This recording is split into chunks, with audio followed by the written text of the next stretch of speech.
All right, we're off and running on the Krueger Show Friday morning, right in our time slot here, 10:45, 10:50. I'm a few minutes behind as usual. Chase Sr. in the house from Chat Sports.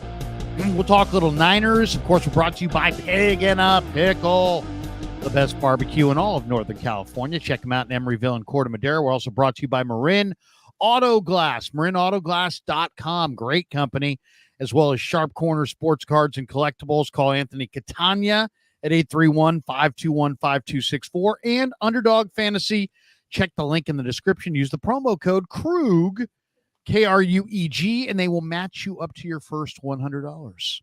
Chase, what's going on, man? How are you? Doing great. You know the YouTube channel is humming and doing well when you have all those sponsors.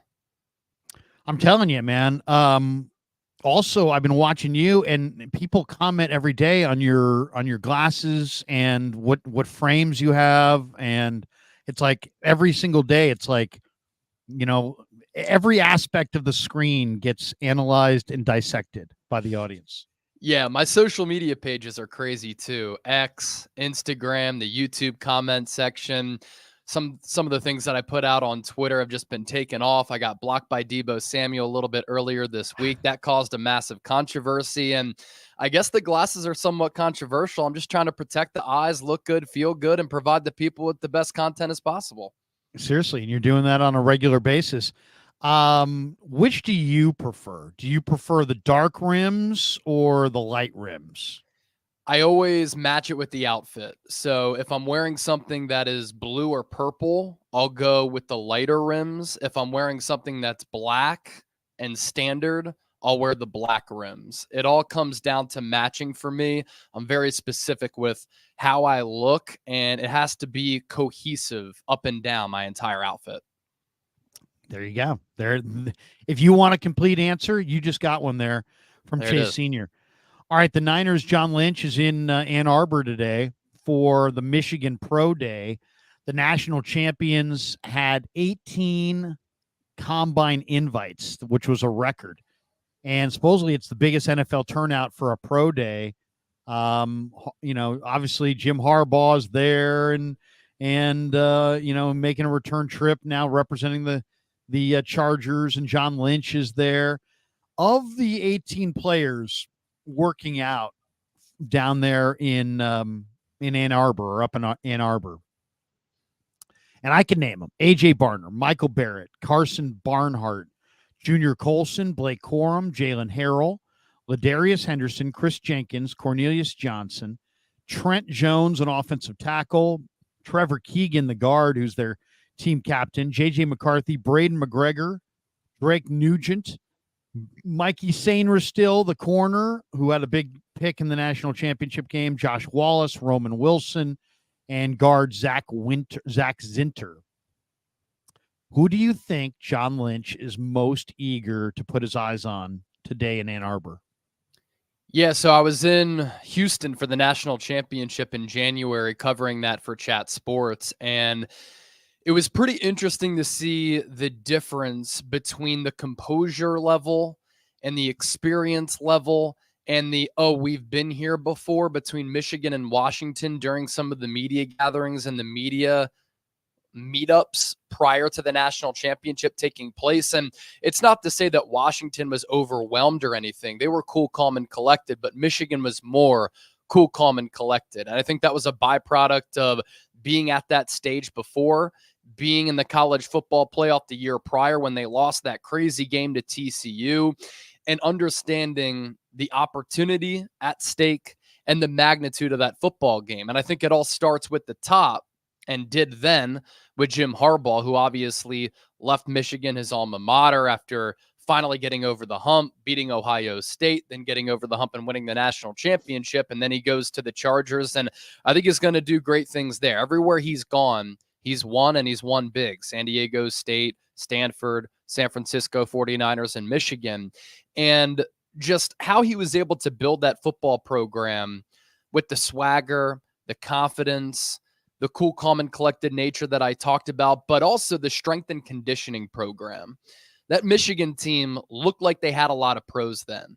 The Washington team had some pros for sure, and high-level pros that are going to be able to be successful at the next level. You talk about Michael Penix and Roma Dunze and Jalen Polk, the other wide receiver McMillan, the offensive lineman, really good as well. Troy Fuaga. I think they're going to be really solid pros. But that Michigan team, everywhere that you looked, NFL bodies, NFL prospects, and then to the coaching staff, NFL coaches. Jim Harbaugh took Jesse Minter with him to be the defensive coordinator with the Chargers. And I think that Jesse Minter bringing that Michigan scheme, which is what Mike McDonald ran last year for the Ravens, #1 defense, to Seattle, it's going to be successful at the NFL level for many years to come. And it's kind of the hot scheme right now in all of football, which brings me to this loaded Michigan roster to answer your question. And which players could San Francisco be looking at? They're not going to be looking at J.J. McCarthy. Everything that I gathered at the NFL Combine, I think that he could go top 8. And I think the Giants, Vikings, 2 teams to look out for. I think the Niners could be looking at Chris Jenkins. That's a defensive tackle who can move the pocket, collapse the pocket. You need to start stockpiling some younger players on the interior of that defensive line. You addressed it, and there's been a makeover along the defensive line, bringing in Malik Collins and Jordan Elliott. You bring back Kevin Givens, but you need a young stud there in addition to Javon Hargrave, who's on the wrong side of 30. Chris Jenkins can be that guy, stop the run. He can get after the quarterback. Roman Wilson out of the slot would be intriguing for me. He ran a sub 4.4 40-yard dash, and I'm interested to see where he goes. Day 2, maybe day 3, he could be an option. Zach Zinner is an interior offensive lineman who hurt his knee late last year. Because of that, he could slide. He's got a streak of nastiness. He'll pancake opposing defensive players. He's not obviously going to be able to do a lot as far as working out because he's still recovering, but he should be okay for the beginning of the season, if not at some point in the season. That would be more of a long play. Really like the player. My favorite player as far as the fit for the Niners, and your son Kev just put out a tweet on this and I responded to it, Mike Sainristil. He is a converted wide receiver, now a DB, who's just a big-time player, and I love the wide receiver experience with him now playing cornerback because he has this ability to address the football, has good ball skills, intercepted a lot of passes, had a lot of pass breakups. He's shorter, 5'9", 5'10", but that's what the Niners need if they want to put Diamador Lenore on the outside, who might be a little bit shorter, but he's proven that he can play there. And Sainristil is a player, I think he's a plug-and-play guy from day one. So I'd like him. Junior Colson is another dog. Blake Corum as a backup running back who can run in between the tackles, get out to the perimeter, but also be a pass catcher. If you want to move on from Elijah Mitchell and you want a durable player who's a great culture guy, Blake Corum is that player. Braden McGregor is a defensive end who you can get on day 3, who the Niners have met with in this pre-draft process. So all of those are players that I kind of have my eye on. And with how Michigan's been able to build that program, I think they're going to be able to be successful pros. Yeah, no, I think there's a lot of good ones there. You know, to me, the couple you didn't name, Ladarius Henderson, the offensive in War 73. I think he transferred from ASU. Man, I love the way he moved as far as just getting out front in the run game. Man, I could see him wearing Niner colors for sure. Trevor Keegan, their captain, who plays a little guard. You know, they're better players, but man, in the 7th round, if you could get Michigan's team captain Keegan, he's a tough guy. Those are some interesting ones for me. The other one, if I said to you, who's the best pro out of Michigan's, you know, hordes of talent here, who do you think's the best pro? I like Sainristil. Don't get me, Mikey's good, but he's also tiny. You know, he's tiny. 5'9", 5'10" corner who in a deep draft of corners. He is a playmaker. He is he runs routes like a receiver because he was a receiver. There's a lot to like there. He was one of their team captains as well. I like him, but he's a little on the small side. I like Roman Wilson for sure. I think he's intriguing. Chris Jenkins was on the freaks list for Bruce Feldman. He's just a workout freak. I don't know about the production, but the workouts are great. Yeah. Jalen Harrell's a great edge rusher, especially in the late rounds, but he's more like 230, 240. Niners select guys usually 260. Who of all of their prospects, if you had to wager or invest in one as a futures property, who would you invest in? Yeah, I also like Junior Colson. If I didn't mention him, the linebacker is also a very solid player. If we're talking about being an impact player for a decade, right? Long sample size, long career, very successful. I think the player I'm going with is Zach Zinner. He was going to be a first-round pick if he didn't hurt his knee.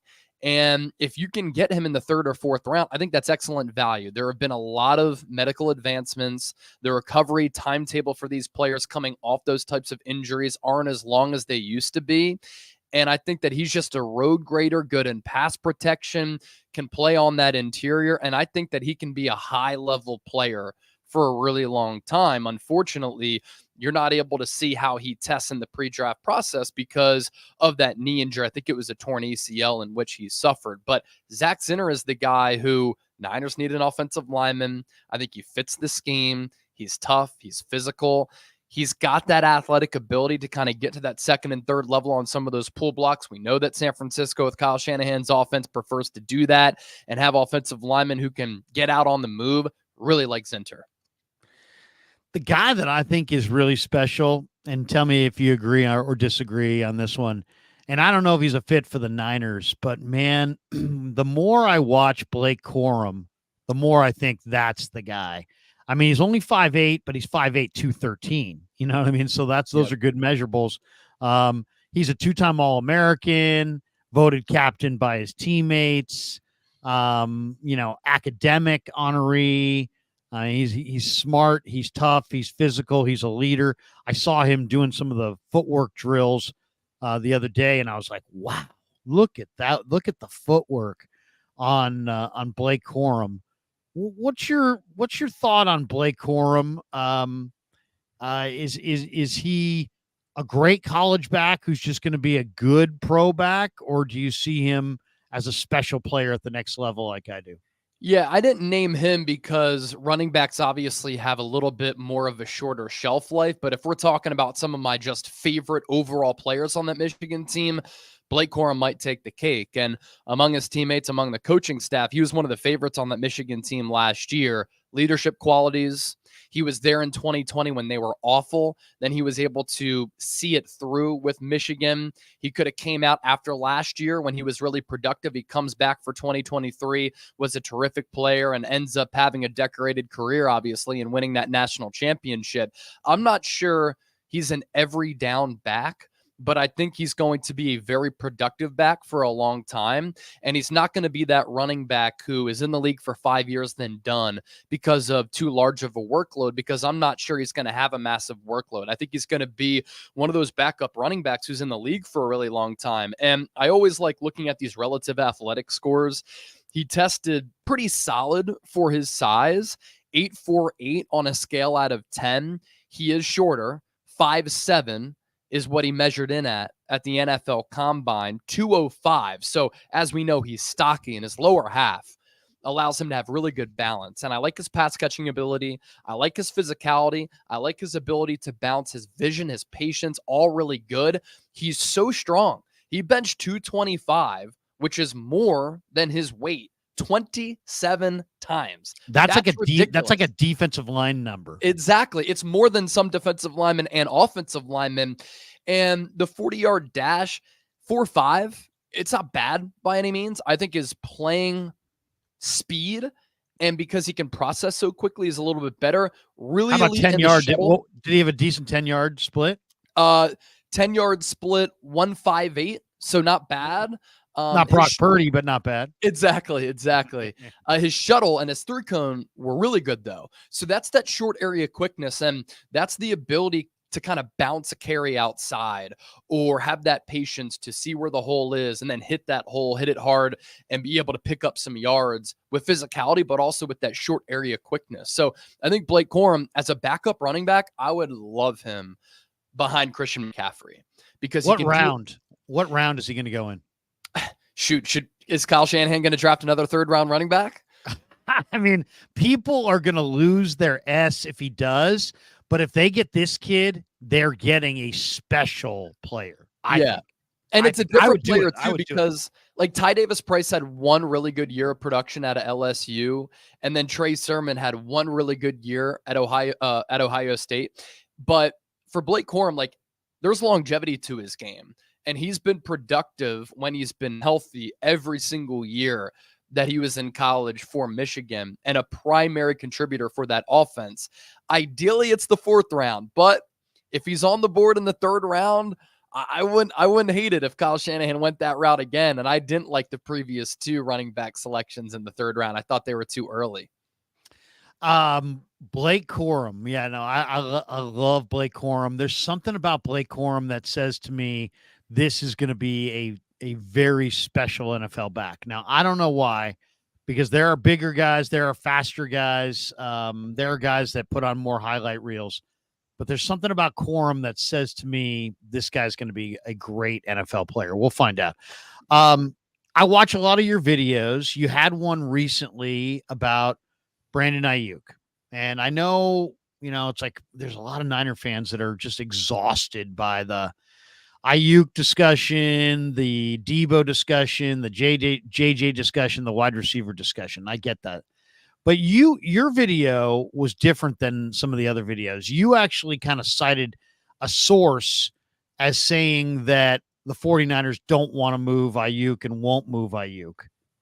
And am I misstating that? Give me for those who did not see the Chase Senior Chat Sport video this week on Aiyuk, or maybe you did multiples, but kind of fill in the blanks on where I kind of led you there. Yeah. So at the NFL Combine a couple of weeks ago in Indianapolis, it's an opportunity when you go to something like that. It's basically a football convention where you can talk to all types of people all across the NFL, from coaches to assistants to coordinators to media members to people who are involved in these NFL operations. And it's a really cool opportunity, especially for somebody like me who's a little bit younger in this industry, to network a little bit, to get my face and my name out there, but also to gather some intel and information from a lot of sources. So then I was interacting with somebody and I got some information from a source close to the organization and John Lynch. And the report that I had was the 49ers don't want to move Brandon Aiyuk. They want him to be a part of the future core of this organization. And then John Lynch had his first official press conference of the offseason. He said, we want Brandon Aiyuk to be a member of this organization for a really long time. Look at our track record. So then I'm like, okay, let's think about the Niners' track record here. In consecutive off seasons, what has happened with some of their homegrown superstar level players? It all started in 2020 with this regime. They signed George Kittle to the richest contract ever for a tight end. The following offseason, they gave Fred Warner the most money for any off-ball linebacker in the NFL at the time. In the 2022 offseason, they made Debo Samuel the 7th highest paid wide receiver in football on a deal that pays him about $24 million per year. And then last year with Nick Bosa, they made him the highest paid non-quarterback in NFL history on an average annual value of $34 million. So the Niners have this track record of taking care of their homegrown players that they invest in the draft, invest their time and energy into developing, and then they take care of those players because they understand they embody what the Niners are all about. Working hard, level of dedication, loving ball, intensity, physicality, passion. And all of those players exude all of that. Brandon Aiyuk does as well. So that's part of the report. And then I was told, and this is pretty interesting here, that Brandon Aiyuk's agent is best friends with John Lynch. John Lynch was the best man at his wedding. And John Lynch was one of his first clients, one of his big first clients as an agent. And that agent was at John Lynch's Hall of Fame speech and celebration in Canton, Ohio. And that source told me that there's no way that the 49ers are going to want to move off of Brandon Aiyuk. Now, context is important and things change. Did the Niners then envision the wide receiver market being reset by the likes of Calvin Ridley, who got $23 million per year on that deal from the Tennessee Titans. I don't think anybody saw that coming. Right. And that kind of resets the market in a way where Aiyuk and his camp now have the right to go to the negotiating table and say, not only do we want more than Calvin Ridley because Brandon Aiyuk is the better, younger, more productive player, but look at what Aiyuk has done in the last 2 years as compared to Debo Samuel, who's making $24 million per year. We want more than Debo Samuel because Aiyuk has been the better wide receiver than Debo. So the asking price now might start at $25 million per year.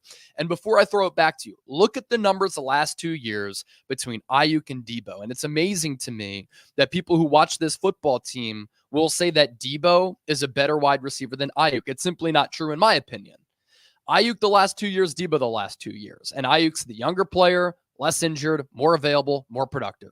33 games for Aiyuk, 28 games for Debo. 219 targets for Aiyuk, 183 for Debo. 153 catches for Aiyuk, 116 for Debo. 2,357 receiving yards for Aiyuk, 1,524 for Debo. That's 800 more yards for Aiyuk the last 2 years through the air than Debo Samuel. Yards per catch, 15.4 for Debo, or for Aiyuk, 13.1 for Debo. Debo, to his credit, has 17 total touchdowns, and Aiyuk has 15 total touchdowns. And in a way, Debo is so special with his ability to be a game breaker, a game changer. He's a threat to take it to the crib anytime he gets his hands on the football. So as a weapon, he might be a little bit better or a little bit more explosive than Brandon Aiyuk. Here's the problem, though. The wide receiver market has taken off. And as a wide receiver, Brandon Aiyuk has been better. Debo might help you as a running back from time to time, and you can use him as that Swiss Army knife, but he's being paid as the 7th highest paid wide receiver in the game at $23 million per year. So that's where this interesting conversation comes about of, are the Niners willing to pay Aiyuk $25 million plus? And with that, are they going to be able to afford 2 wide receivers who are both making combined, let's call it about $50 million when there are financial constraints elsewhere on this roster? And that's why I brought up the conversation of, if the Niners have to keep one, trade one, I would keep Aiyuk over Debo. Now, I think for 2024, there's a chance and a good chance they could have both those players. But after next year, if there's only one remaining on this team, and if it's Aiyuk, doesn't surprise me at all. There's a lot there. Okay. Couple things. Do you believe that the 49ers are committed to paying Aiyuk whatever the market bears? Or do you think that they are saying what they want to say and we're going to see a gigantic 180 pivot here in the weeks ahead as this thing starts to kind of, reveal itself? Because my son tweeted out the other day that the Niner wide receiver room currently is $50.8 million, second most in the NFL. If the Niners extend Aiyuk, assuming roughly $24 million as an average annual value, their wide receiver room would cost $60.7 million, which would be the most expensive wide receiver room in the NFL by over $9 million. The Niners could be paying their wide receivers and tight ends $76 million, which would be $13 million more than any other team in the NFL. So they can do this because Purdy only makes about $1 million. Yep. But that extension's coming in next year. And I'm just, are we going to see them go exorbitant cost at wide receiver this year and then correct this thing next year somehow, some way? Or there's all, Matt Invader 49ers says Matt Barrows on KMBR reported yesterday afternoon that the Niners are actively shopping Aiyuk. The report that I read was that that Pittsburgh and New England are interested, and we know Jacksonville's interested, and the Niners will shop him through the end of the first round. And then if they don't get what they want, they'll shut it down and they won't shop him. What do you make of all this? I mean, are the Niners, you think Lynch just wants to be on the record of saying, hey, we want this player, and then just let Let Aiyuk say, hey, man, I want 35 million or I want X number of dollars guaranteed. And then just say to the Niner fans, hey, we didn't want to move him. We love him. We told you we loved him. We meant it. But the markets got out of control and we had no other choice. We had to move him. How do you think this thing's actually going to play out? Yeah, there's a couple of factors here. I think the Niners ideally want to keep Brandon Aiyuk, as I reported. But again, things have changed since the NFL Combine with the wide receiver market basically being reset by Calvin Ridley. Also, we don't know what the asking price is for Aiyuk.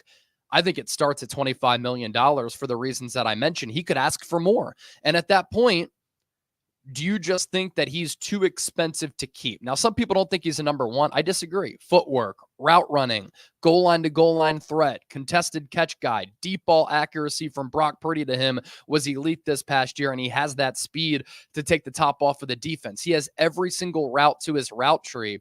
And whereas a player like Tyreek Hill can't really be utilized in the red zone outside of jet sweeps and bubble screens, Aiyuk can be used because as we saw on that play, unfortunately, when Chris Jones broke through the line of scrimmage, the route that he ran on L'Jarius Sneed in the red zone was dirty on that little turnaround route in which he was able to spring free. So you can utilize him in a variety of ways. You're not going to use him in the backfield like Debo, which is what makes Debo special. You can't really hit him with the bubble screen like Debo, where Debo can make a couple of guys miss, run through your chest, and then take it to the house. They're different players for sure.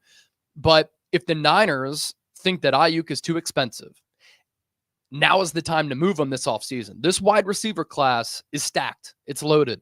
And we're coming to a point where every year now, because these young high school players are seeing wide receivers get paid, not only just with average annual value, but years. They have longevity to their careers. I'm going to play wide receiver compared to running back because that's a better position for me to play at. And these athletes who are coming up in the high school and college ranks are so talented.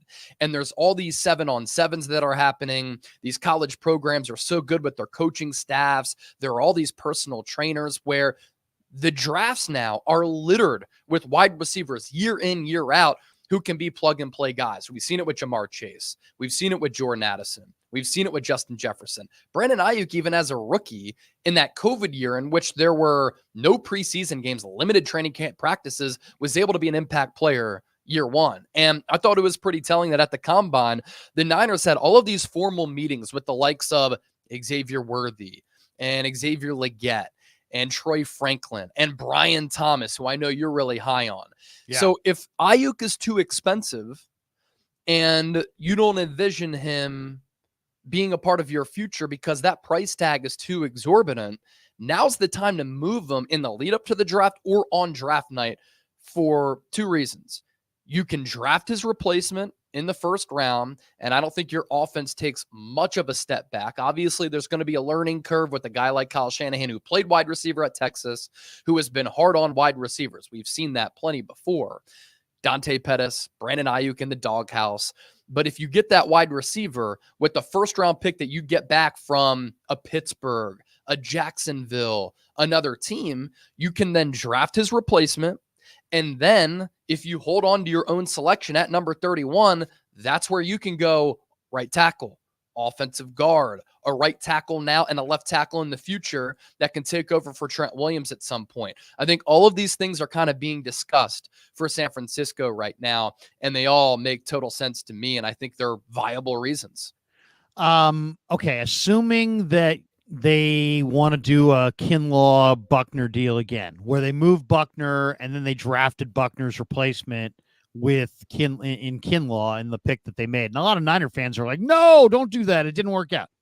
But assuming they wanted to do the same kind of move where they traded Aiyuk, got a mid-first round pick, and then got a receiver to replace him and saved all that money. Harrison is going top 5. Malik Neighbors, top 10. Roma Dunze, let's say top 15. 10. Yeah, maybe top 10. I'm not a Roma Dunze fan, but whatever. So that means that the Niners are going to be staring at this group of receivers. Ladd McConkey, who just ran in the 4.3s, but only has 2 career touchdowns, or I believe had 2 touchdowns this year. Brian Thomas from LSU had 17 touchdowns this year. Troy Franklin from Oregon, who ran exceptionally well, but he only weighs 175 pounds. Adonai Mitchell from Texas, who's 6'3", 190, ran in the 4.3s. Xavier Worthy, who's 6'1", only about 165 pounds, but ran in the 4.2s. Keon Coleman from Florida State, who's got a gigantic catch radius. Ricky Pearsall from Florida. Roman Wilson from Michigan. Devontae Walker from Carolina, who kind of drops the ball a bit. And then Xavier Legette from South Carolina, who also runs in the 4.3s at 230 pounds. Of that group, that's 1, 2, 3, 4, 5, 6, 7, 8, 9, 10. That's 10 wide receivers. Who do you think they like? Who do you like? Yeah, it kind of depends on what you're looking for. Brian Thomas is a little bit larger, and I think he's an all-around complete wide receiver. Ladd McConkey is more of a slot guy who reminds me a little bit of Cooper Kupp because he's got great route running, but he's a little bit shorter. Xavier Legette, I think that you can get in the second round. He brings you the size and stature of a Debo Samuel, where I think he's like 6'2", 220, and he ran really well. Xavier Worthy, to me, he said at the combine that he idolized Deshaun Jackson growing up. They're very similar players. Deshaun Jackson, cow guy, was a burner, one of the most explosive wide receivers of all time. As far as touchdowns of 50-plus yards, he's right up there with Jerry Rice for the most ever. And Xavier Worthy ran a 4.21, but at 167 pounds. The guy that I like who's kind of falling under the radar is actually Xavier Worthy's teammate, A.D. Mitchell, Adonai Mitchell. I think he's a terrific player. I think he's going to be a better pro than Xavier Worthy. He's bigger. He's more of a well-rounded wide receiver as compared to just, I don't want to call Xavier Worthy a gadget guy. Deshaun Jackson was not a gadget guy, but because he was slighter and tinier and a little bit shorter, but extremely fast, he was never really truly a number one wide receiver. When I look at a number one wide receiver, I want size, speed, hands, the full package. I think A.D. Mitchell has the full package. And he ran so well. And I think this is always like important to kind of separate and compare, right? Like Xavier Worthy ran a 4.21 40-yard dash at 167 pounds, I think.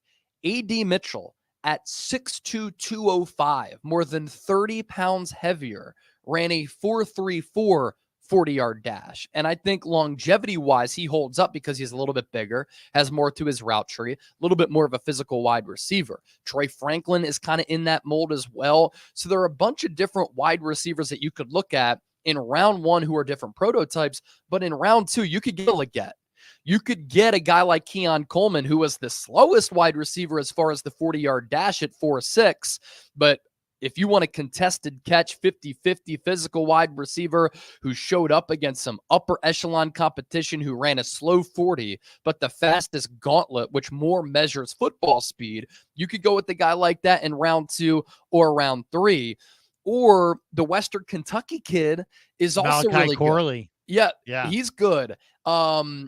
Ricky Pearsall out of Florida is a really solid player. So I think what I like here for the Niners, if they do trade away Brandon Aiyuk, it's the different options that you can go. Let's say that you get a pick in the 20s or the teens. If you trade Aiyuk away, you could go edge, Chop Robinson. You could go defensive tackle there if you wanted to. You could go offensive line. You could go wide receiver. And whatever position that you don't go there, I still think you get a really solid player in the second round. And if you don't go wide out in round one and you go, let's say, offensive line edge or defensive tackle edge, you could get a really solid wide receiver in that second round because this class is so deep. And I still think that player could be an impact guy year one. Now, is he going to be to the likes of Aiyuk and have that continuity that he had with Brock Purdy? No, but in this offense, it's always going to be a run-centric offense. You still have Christian McCaffrey, George Kittle, Debo Samuel, that rookie, and maybe Jawan Jennings is more a part of the receiving game. Mitchell and Ness's Larry, go back and watch your video 3 weeks ago with Jesse and the coach. That episode made sense. You said it takes time for wide receivers to learn the system. There is no draft of plug and play wide receivers. I actually think that that's why there's a market for Aiyuk, is that that's kind of the prevailing wisdom around the sport, is that it's really hard to find the plug and play wide receiver. Most of them take a year or two to adapt because there's so much nuance to, getting in and out of breaks and doing it efficiently. And the pro offense, there's so many more variables. And it oftentimes takes a transition. For every Randy Moss who hit the ground running, there's like 25 receivers that take a year to kind of, ease into it. Jerry Rice was in that group as well. So I hear what Mitchell and Ness is saying. A lot of comments here also about Leggett. He says Leggett or Brandon Rice. That guy wants that. 187 says Leggett is a dog. Leggett did run in the 4.3s. It's a tough call because, they've got a cap situation. They've got, if you said, like, they're working out Malachi Corley, do you think there's any market for Debo, or is it so punitive to trade him pre-June 1 that they're not even going to even go down that road entertaining those deals? Yeah, it's interesting. And I've seen a lot of Malachi Corley, Debo Samuel comps. The Debo contract numbers, I'm just pulling them up real quick as far as a trade here, because if he were to be traded pre-June 1, the dead money is $21.7 million, $6.9 million in cap savings in 2024. In 2025, $15 million in dead money, $9.1 million in cap savings. If he were to be traded post-June 1, conversation changes. It's $6.6 million in dead money, $22 million in cap savings. In 2025, $6.6 million in dead money, $17.5 million in cap savings. So it would have to be a post-June 1 trade. And this isn't something that you can kind of finesse and finagle like Eric Armstead, because that was a release. You can have that as that post-June 1 type of designation, and you can't use that money until a little bit later. I don't think that you can do the same for a trade. I think it would have to be post-June 1, which would then be interesting because the Niners, let's say they drafted a wide receiver early, a Corley, something who's similar to Debo, even a similar game to Brandon Aiyuk at the end of April. Then we're kind of waiting, and all of this trade speculation is going to happen. Well, hold on. They use premium draft capital on a wide receiver here. That means that they're probably going to move one post-June 1. Who is that player going to be? And that's going to lead to a lot of fascinating conversations. Two last ones before we let you go. We appreciate you stopping by. These are always great segments on Friday. Niners hosted Julian Blackmon on a free agency visit. Blackman's a pretty good safety, and he used to be a corner. I kind of look at this as the Niners are not really sure about the physical future of Talanoa Hufanga. He was hurt a ton at SC. He's been hurt a ton with the Niners. And I also feel like they may sense that both Hufanga and Brown are probably better in the box, and that if they're really looking for a coverage safety in a league where coverage is always at a premium, more and more so every year, that they may need to go find that player in the draft or free agency. And Julian Blackmon, as a former corner, I think would be an outstanding option. But he did come and visit and left. What's your read on Blackmon and their interest in him? It's really interesting. And you think about what Mike Silver said in one of his recent pieces, that the 49ers are in the market for a safety. Talanoa Hufanga is not guaranteed to get back his starting role coming off that torn ACL. And I think there are a couple of things that go into that. The Niners checked in on Justin Simmons, who's a 4-time second-team All-Pro, according to Mike Silver, leads the NFL in interceptions since 2016. And Hufanga is entering the final year of his rookie contract because he was a 5th-round pick out of USC. They saw that Jair Brown, in replacing him, played at a really high level, and now he has 3 more years under contract as compared to Hufanga being in that final year of his deal. And they also have very similar playing styles, where I think Jair Brown has those ball instincts, the ball hawking ability. We saw him be able to address the football in the air. Shoot, he had that interception of Patrick Mahomes. I think he's a more well-rounded safety as compared to Hufanga. But if you want him to be that strong safety, He could play in the box because he did that at Penn State. He can stop the run because he did that at Penn State and has done that at the NFL level. If you want to put him deep as the safety there on a 2 high, you can certainly do that. The issue is that that position clashes a little bit with Hufanga. And Hufanga really does remind me of Troy Polamalu. It's not just the hair. It's not just the Polynesian connection. You put him around the line of scrimmage. He can play that hybrid linebacker role. You don't want him in the slot because he's a little bit too slow. He has something that makes up for his lack of speed because he didn't test all that great in the pre-draft process. Instincts, finding the ball, playing with his hair on fire, a knack for making big plays, whether it be forcing fumbles, fumble recoveries, intercepting passes from time to time. But if he's the deep safety in the pass game, we've seen him get burned. He's over pursued a little bit. He's gotten overly aggressive, and teams have taken advantage of that. And I think that the Niners have looked into Justin Simmons. They've looked into Blackman because they're looking at those players to maybe be a starting safety next to Jair Brown, which makes Talanoa Hufanga a little bit expendable. And I know that he was a second-team All-Pro in year 2, but he's coming off that injury. He's due for a big payday, and I would not rule out San Francisco looking to trade a player like Hufanga to get some value back to a team that has a need for that safety spot that can utilize him. Because I think Nick Sorensen's going to change things up a little bit and kind of go back to the roots of what the Niners were doing under D'Amico Ryans as well as Robert Saleh, and go back to the roots of that Seattle defense where they want a strong safety and a free safety, and they want that coverage guy who has those ball hawking skills. That's what Blackman and Justin Simmons are. That's what Talanoa Hufanga isn't. And Jair Brown is a player who kind of does a little bit of both. So wouldn't surprise me if Hufanga either loses his starting job or gets dealt.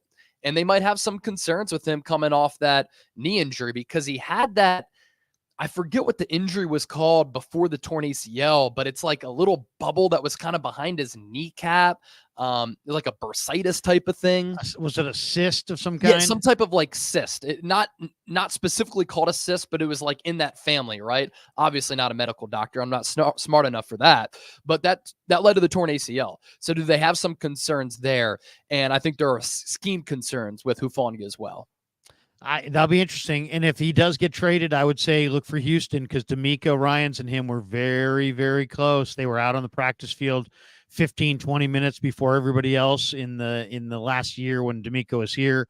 D'Amico's a huge fan of Hufanga. Last one. We can talk wide receivers. We can talk offensive line. We can talk anything we want. If you're a 49er fan, you know that all roads lead back to the defensive line, especially in the first round. I bring it up because yesterday in Columbus, Michael Hall from Ohio State, who wore number 51 at 299 pounds, ran 4.76, which puts him with Braden Fisk of Florida State as the fastest interior defensive lineman in this draft class. Also had a 33-inch vertical, 24 reps on the bench. And, 4.75 at 299 is damn good.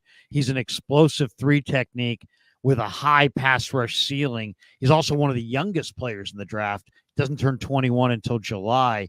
Had the second highest pass rush win rate among all NFL draft defensive tackles behind Byron Murphy. Michael Hall had an 18% pass rush win rate. What do you think? One, I don't know if you've studied Hall at all or any of these D linemen.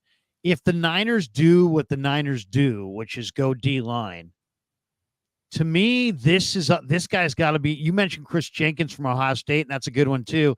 But these guys – Hall was an awesome player this year and just followed it up. Just to put that 4.75 or 4.76 in perspective, I think Aaron Donald ran 4.68 at roughly 280 pounds. This guy's 300 pounds and is running 4.76. And there's great collegiate production there. What do you think of Michael Hall? And is there a defensive lineman that you think if the Niners went D-line at 31 that you could see them going with? Yeah, I think defensive tackle is totally in play because if you canvass the roster right now, think about the positioning and where they are at defensive tackle, right? Like Malik Collins is 28. Javon Hargrave is entering his age 31 season, I believe. You brought back Kevin Givens. You have Kalia Davis, but he's had injury issues going back to UCF when he tore his ACL, and that's why he didn't play at all as a rookie. And then last year he hurt his ankle, didn't play either.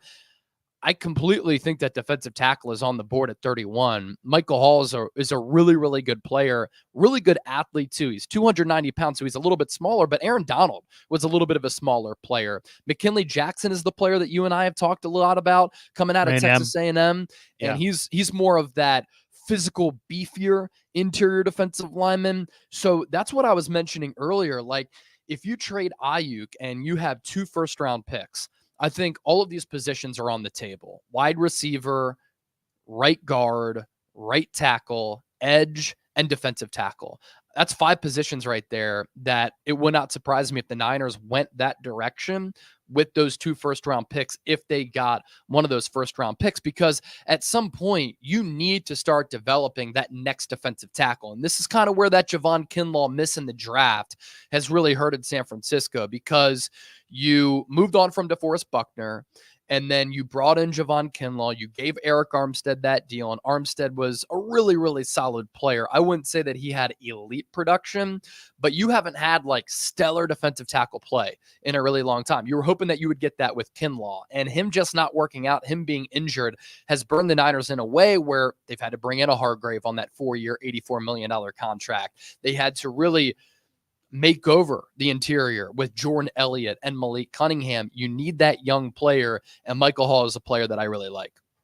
All right, on the way out the door here, Eric Warner says Eric Warner has become a YouTube member. A little clap for him. Nice. Daza says, why draft a running back? We already have Mason and Mitchell and barely use them. Noted. Daz also says, I hope we keep BA, but things we may be overlooking is, does BA want to stay here? Kyle Shanahan put him in the doghouse despite being the best wide receiver. Kyle Shanahan barely uses him. Look at the playoffs and the Super Bowl. Yeah, his wishes could be huge. And then 2 last quick comments. Nolan says Corum to back up CMC could be amazing. And then one last one for you, Chase. He says, Tucker Dowd says, hi, Chase. Given your unique perspective on the Niners and Eagles going into the draft, who would you say is the superior team? I think the Niners are the team that has a little bit more high-end talent, and I like their depth a little bit more. They also have less holes. I'd say Philadelphia still has some gaps at linebacker and at cornerback and at one safety spot. Fletcher Cox retired at defensive tackle, so I think you need another one there. They did address defensive end. They brought in Devin White, former Niner Oren Burks, who's more of a special teams guy, as we know. I think they could use a wide receiver 3. I think their top 2 wide receivers, tight end, offensive line, running back with Saquon Barkley, really, really good, but still some gaps on that defense where I think the Niners are the better all-around team, and we saw San Francisco kick their ass last year, and that's the recency argument right there. Hey, man, always love these Friday hits with you. Have a great rest of your Friday and your weekend, and we'll talk to you next week. You as well. Always a blast. Appreciate it, everybody. Thanks to our sponsors. Peace. Yeah, never met a man I've been scared of. Careful, you won't get exactly what